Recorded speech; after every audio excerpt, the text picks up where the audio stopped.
Pagod na. Pero thankful kay Lord kasi may lakas pa umuwi, tas may lakas pa magawa lahat. So, I just want to share a testimony. Um,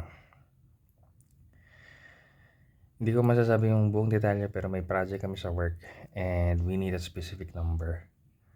And then, nagtulungan lahat talaga ma-meet yung number kanina and by God's grace, sakto-sakto. So, actually, um, we hit the more than the target number. And then, may mga reasons bakit hindi pwedeng kunin yung ibang parts. So, bumaba siya. Bumaba man, pero sakto pa rin. Sakto pa rin dun sa target number. Tapos, yung butal, sakto lang din dun sa kulang nung nakaraan. So, thankful kay Lord na na-meet yung targets. Thankful kay Lord na yung pag-brand out, saktong-sakto, nandun kami sa room kung saan may generator.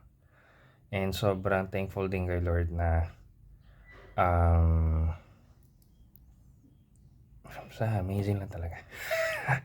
Pero yes, in all these blessings, let's pray for Cebu and sa mga iba pang mga lugar na apektado ng lindol. Yun lang po.